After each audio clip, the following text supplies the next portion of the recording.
Hey nerds, how we doing? I know there's going to be a lot of these videos doing the rounds, so thank you so much for stopping by to check out mine and my thoughts on what has been 2021. Now, before we get too deep into it, I am just going to say Unicron is not on the list, but I do want to take a quick minute just to acknowledge the massive presence that Unicron has had on 2021.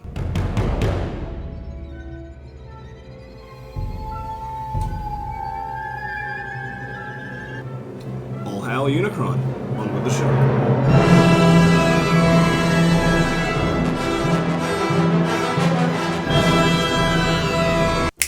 So, for each of this year's entries, I'm going to pretty much break it down into why it made the list and why it's not higher on the list.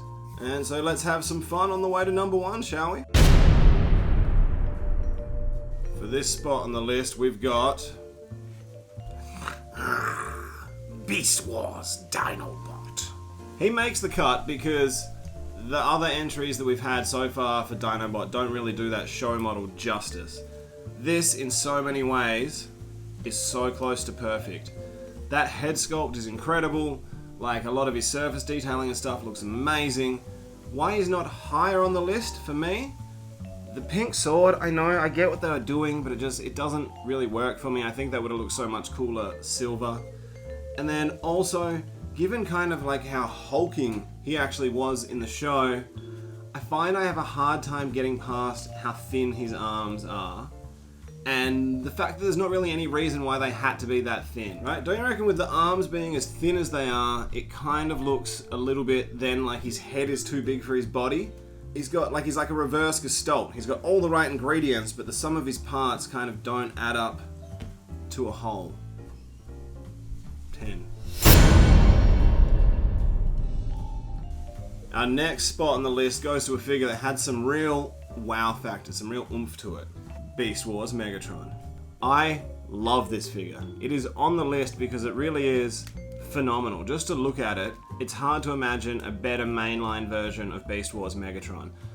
I'm just a big fan. It's one of those toys that when you've got it, this feels like Megatron. It has the right hand feel, the right heft to it, the right gravitas that the character demands. Yes, I should be much higher on the list. Unfortunately, he's not, because as much as I love this figure, this is actually my third copy of Beast Wars Megatron. On my first one, this broke off and just like came away. On my second one, this piece ended up coming away and breaking off. I don't transform him anymore, which is a shame because his beast mode is incredible. But I'm just too afraid of like him dying and breaking and being done, son. And I don't want that for him. So as amazing as this figure is, given that it's my third one because it kind of keeps just falling apart, I couldn't in good conscience put him higher on the list. Yes. No. No, Megatron. Next up, we've got Kingdom Ultra Magnus. Now, I don't know how many of you are aware of it, but Ultra Magnus is one of my all-time favorite Transformers characters.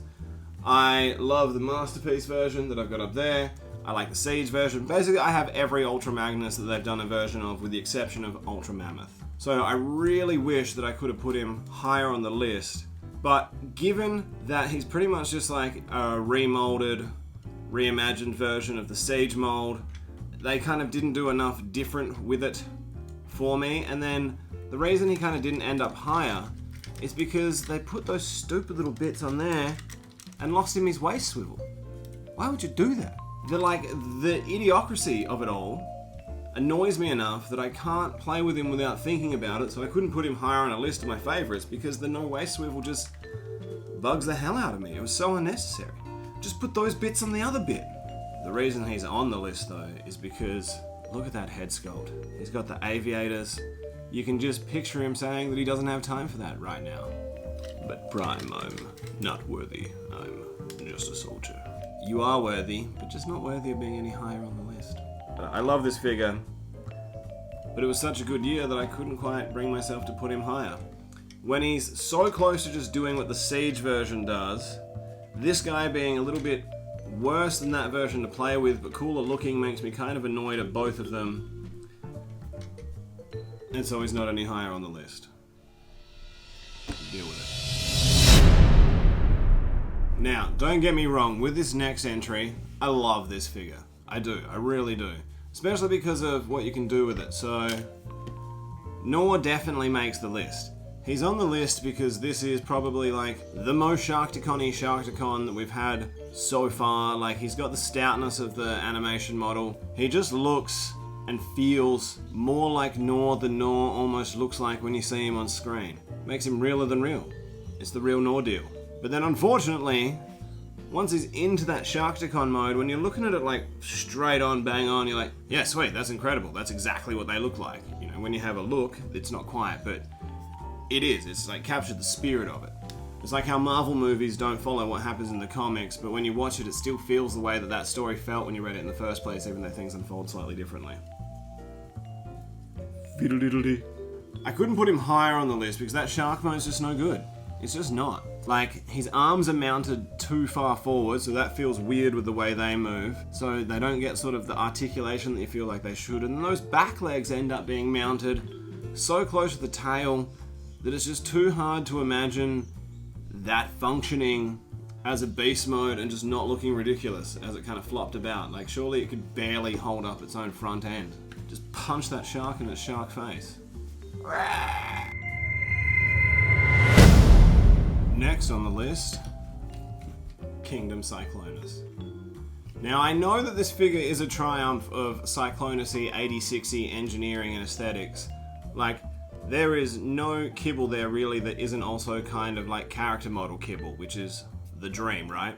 He's on the list because he poses incredibly well, he looks really good, the sculpt's great, he moves really well, and it's a really nice sized Cyclonus. Like, he feels like he has the gravity the character demands. The reason I couldn't quite put him higher on the list is, I don't know what it is, but there's something about the quality, like the almost sort of opaque quality of this kind of purple plastic that then makes him look a little bit weird when you put him next to some of the 86 figures, because he feels like he's got too different a surface quality, and it just sort of feels like it washes him out a little bit. I want him to come forward and jump out at you, but something about this purple plastic just makes him really recede into the background. Like, when you're looking at a display, I don't find that my eye immediately goes to him. You have to discover him and be like, oh, okay, alright, what a magnificently light-piped purple bastard this is.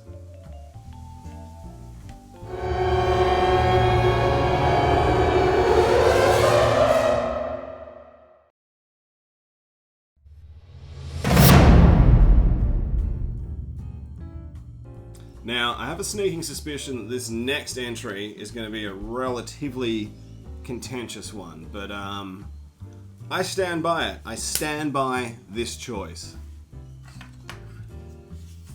Kingdom Black Arachnia.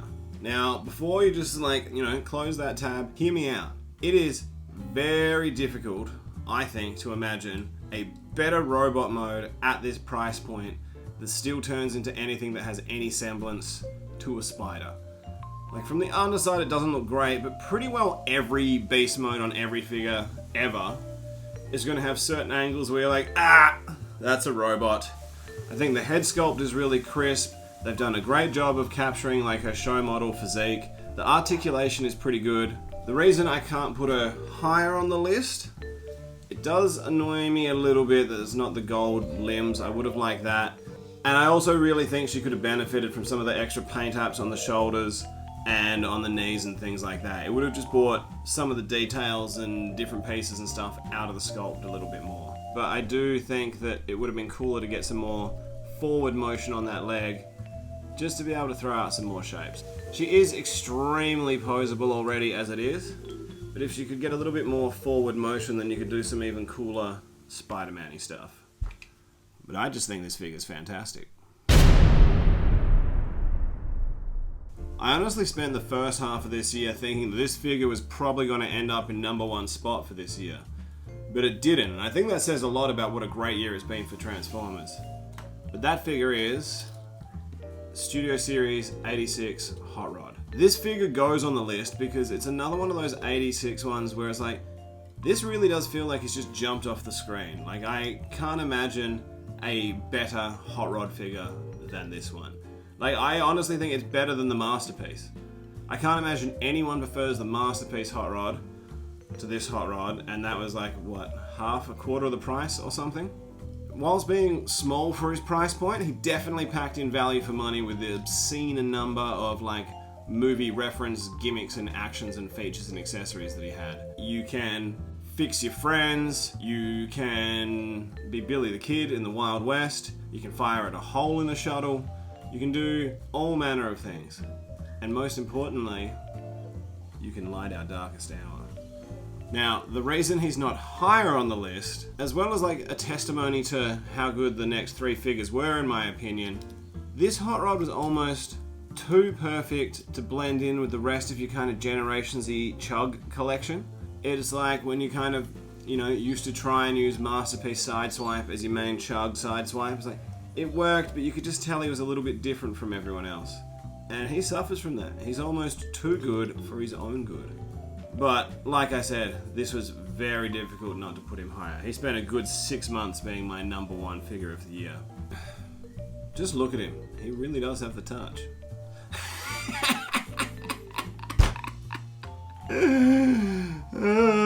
We have fun. We have fun.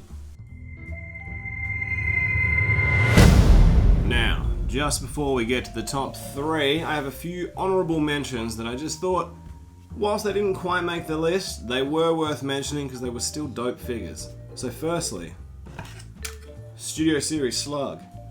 He's worth mentioning because this is a dope Dinobot mode. He didn't quite make it onto the list because I find that his robot mode head is too big for his body for him to scale well. So he ends up kind of, because of the size of his robot mode head, having the proportions of like a 3-year-old, like a stumpy toddler. And that doesn't sit right with me. Galvatron, in all of his forms, I have all 3 of them. I plan on doing something about it. This figure and this sculpt is dope, but with the whole like arms debacle, like whilst that did create some fun intrigue, he just still doesn't quite do it for me. Something about his proportions and the way he's like his arms fit on his body just feels a little bit off to me. He looks a little bit too much like a toy to fit in with some of the others that kind of just look like they've jumped out the screen and punched you in the face. Lastly, special mention to Ectotron, the Ghostbusters Afterlife version. I love me some battle damage, and whilst it's not a perfect robot mode, they nailed that vehicle mode so amazingly that like when a few of my mates and stuff have seen it, they didn't even realize it was a Transformer. So kudos on the whole robots in disguise front. Here we are now, top 3, snickety snick into the big leagues. Are you excited? I'm excited.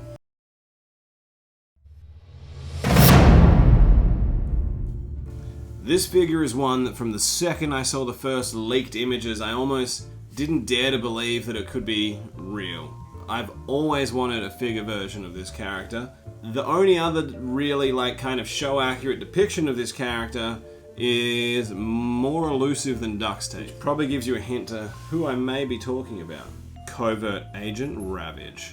I know a lot of people were like so excited like me for this to exist, and then I know that there was a lot of people that once we kind of saw it a bit better, thought that those arms were a little bit skinny and a little bit weighty to be, you know, the definitive version of this guy. And I know that there's that third-party one that's been floating around that also looks great. But just given the whole, like, the packaging set coming with the, like, the Ravage cassette version as well, I just love this figure. I found since the second I've got it, I keep coming back to it. I really like the head sculpt. I think that looks pretty well like he looked in the thing. I'd like it if that sort of nose was a little bit more defined, but eh. And then I think kind of like the gloss of his coat offset with the matte of some of his like chest armor and other bits just makes for a really high-end dynamic looking figure. And it's just, he poses out amazingly and does everything that you would want him to do that you saw in the show. Pow, pow, pow, pow, pow, pow, pow, pow, pow, pow. Honestly, this like version and imagining of Ravage, I don't know why he hasn't appeared in like more fiction. When you've got Beast Wars set in the G1 universe, why wouldn't you play a little bit more like, how'd he get there? What happened in all that time? How is he like the one dude other than Grimlock who kind of survived that long? Inquiring minds want to know. The only reason, honestly, that he's not higher on the list, arms don't bother me. The little booties do irk me a little bit. Like, I understand it, and it's not too bad, but it's not the coolest. I do think, actually, that it works a lot better on Ravage than it does on Cheetor. It's just really cool that what was one of my least favourite War for Cybertron figures, Cheetor, could be repurposed, reimagined, and become, like, my third favourite figure of the whole gosh dang year. Decepticons forever! Any fans of this next character will know that this is the figure version of this guy that we've been waiting for our entire lives. Like, I can honestly remember being like 6 or 7 and like looking at what we had and being like, it wouldn't be hard. It wouldn't be that hard to give him the articulation. And then we got a masterpiece version like a million years ago and we saw, yeah, it can be done. So to have to wait as long as we did for a good mainline G1 Grimlock was insane. But this guy was well and truly worth the wait. I feel like this is now the definitive Grimlock figure. I don't really see how they could have done him any better, honestly. Like, the only reason that this figure hasn't made the #1 spot is because instead of giving him his super iconic Energon sword, they decided to package him with a really crappy, crummy, non-transformable version of Wheelie. Which, to be honest, was so lame that I don't even know where it is to show you. I've lost track of it. It was so meaningless to me that I have no idea where it currently is. Who knows? It could even be behind me. See if you can Where's Wally him out. Did you see him? The only reason I can think that they haven't given us any of the Dinobot swords is because A, they're gonna maybe do some kind of Generation Selects weapon pack that has a bunch of swords in it, which I don't think is super likely. What I'm almost at this point thinking is more likely is they still want to do Swoop at a leader price point, so they'll probably end up doing Swoop in kind of like a Voyager scale figure, but then I'm hoping with like 5 Energon swords to make it worth the price point and force us all to pick it up. I know it's a little weird that the #2 spot is a figure that I haven't actually reviewed on the channel this year, but that's because he's almost so good that it's like, what do I say? It's like, yeah, imagine pretty well as good a Grimlock as you can think of while still being, you know, a realist and living on Earth. And that's this. Like, video over. He really is the bee's knees. Top banana. Grimlock King. Now, this is it, folks. The #1 draft pick of 2021. My #1 figure of the year, Studio Series Redgar. I don't know, anyone who hasn't picked this up, that might be a little bit surprising. To anyone who does have this figure, even if he doesn't end up being your #1 pick of the year, I can imagine a lot of people upon seeing this and watching this now, I'm talking to you. You can't begrudge me this is the #1 pick. The sculpt, the finish, the plastic, the materials, the articulation, everything about this guy has just blown me away. Like, it's been a while since I've seen a figure and seen the stock photos and stuff and then got it in hand and it's been even better than I could have hoped or imagined it would have been. Like, this is well and truly the definitive version of Redgar now. I, for one, just can't wait for any repaint, remold, reuse that they want to do of this guy. I will be picking it up. Because the vehicle mode is exceptional, you can have people ride it. Once we've got another junkie on, we'll be able to do that movie thing.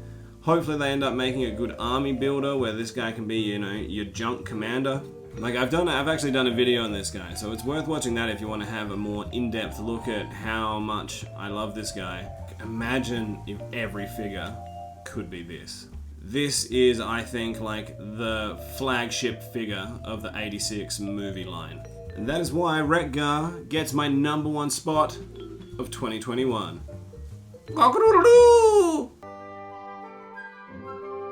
And that's the end of that chapter.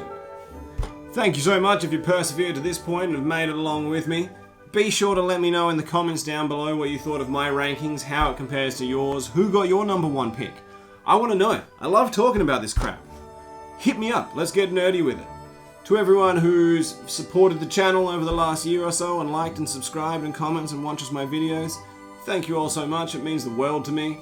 To anyone who's catching this for the first time, subscribe. It costs you nothing. Just click it. Click it. And then watch them. Actually, it will cost you some time. But I'd really appreciate it.